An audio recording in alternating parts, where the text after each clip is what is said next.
في مكان بعيد ووقت مش زي أي وقت.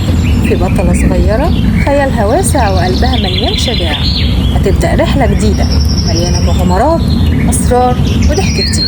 استعدوا واربطوا الأحزمة عشان دلوقتي هتبدأ حكايتنا من قلب عالم آيسل. مغامرة النهاردة بتبتدي حالا، ما تغمضوش عينيكم عشان كل لحظة فيها مفاجأة. يلا بينا.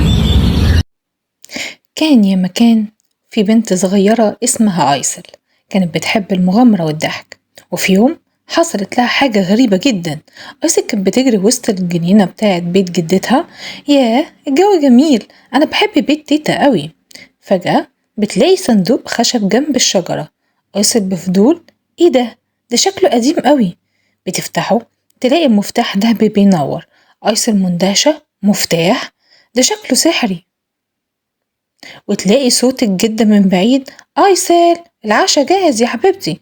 آيسل وهي بتبص للمفتاح، جاية يا تيتا جاية. وبعدين بطلتنا روحت بيتها ودخلت أوضتها ونامت على سريرها، وكان المفتاح بينور. وفجأة بيفتح بوابة نور على الحيطة، وصوت غريب عمال يقول يا حملة المفتاح كوكب النور في خطر. أيسل بتصحى وتبص حواليها وبتتخض، مين بيتكلم؟ البوابة بتفتح قدامها وصوت خافت بيناديها، وصوت غريب، تعالي انتي الأمل الأخير. أيسل بحماس وخوف، أنا لازم أعرف ده إيه. بتدخل البوابة وبتختفي، ولقيت نفسها بتتشد جوه البوابة ودخلت جوه البوابة خلاص. وهنا حست بخوف شديد وبخض أكبر، بس لما دخلت لقيت نفسها في كوكب غريب، أرض الألوان، عالم سحر كله ألوان زاهية ونباتات بتضحك. أيسل مندهشة، واو أنا فين؟ بيظهر جعفوري فجأة ويقع على الأرض. جعفوري، يا ظهري أخيرا وصلتي. أيسل أنت مين؟ جعفوري بيقف وبيفرد ظهره، أنا جعفوري ومبسوط جدا إني قابلتك، كوكب النور محتاجك. أيسل، محتاجني أنا؟ ليه؟ وفجأة بيظهر تيتو الطائر، طائر حكيم. يا أيسل المفتاح اللي معاكي بيفتح باب جبل النور، بس لازم تمر ب5 أراضي وتحلي ألغازها. أيسل بثقة، أنا مستعدة، يلا بينا نبدأ المغامرة. وتبدأ رحلتهم للأرض الأولى، وتبدأ رحلتهم بأول أرض الألوان. العالم فيها بيختفي لونه لما الكائنات تحزن. جعفوري، بصي كل ما حد بيزعل الألوان بتختفي، طب هنضحكهم ازاي؟ قعدت تعمل حركات مضحكة وتغني والكائنات تضحك والألوان ترجع. تيتو، ممتاز يا أيسل، اللغز الأول اتحل. بعد كده راحوا على الأرض التانية، ودي كانت جزيرة غريبة جدا، كان اسمها جزيرة الضحك. جزيرة فيها كائنات شكلهم غريب وبتتكلم نكت طول الوقت. جعفوري، دي أكتر جزيرة غريبة دخلتها، كائن ضاحك، علشان تعدوا لازم تضحكوا من قلبكم مش تمثلوا. أيسل، يعني مش أي ضحك لازم يبقى حقيقي؟ قعدوا يحكوا نكت ويفشلوا، لكن لما أيسل افتكرت موقف مضحك حقيقي بينها وبين ماما ضحكت من قلبها، والجسر السحري ظهر. تيتو، الضحك الحقيقي هو مفتاح الجزيرة. بعد كده وصلوا لمدينة اسمها مدينة الأسرار.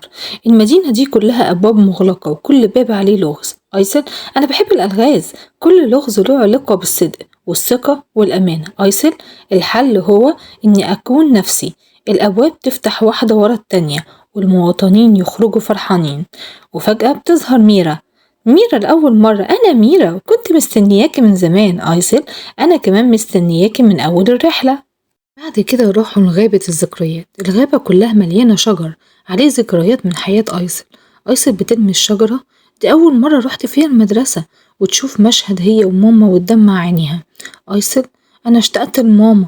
تيتو بيقول لها الحب مش بيختفي، هو دايما معانا. الذكريات تلمع، طريق سحر يظهر يوديهم للجبل. بعد كده يلاقوا نفسهم عند جبل النور، مواجهة ملك الظل.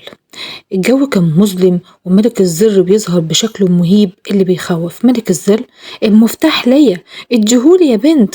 أيسل، لا، ده مفتاح النور ومش هسيبه. الملك بيحاول يخليها تشك في نفسها، انت مش قوية، انت بس طفلة صغيرة.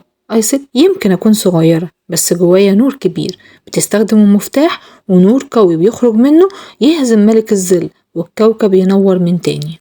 وفجأة أيسل لقت نفسها بترجع تاني في البوابة وبترجع لمكان ما بدأت منه. أيسل بابتسامة جميلة، كانت مغامرة فعلا، مش هنسى أبدا إن النور الحقيقي كان جوه قلوبنا. وهكذا بدأت حكاية جديدة بطلتها أيسل ومفتاحها كان دايما الأمل. وفي النهاية أقدر أقول لكم أتمنى تكون القصة عجبتكم، وياريت ما تنسوش اللايك والاشتراك في القناة وتفعيل زر الجرس عشان تقدروا تتابعوا كل جديد من عالم أيسل السحري.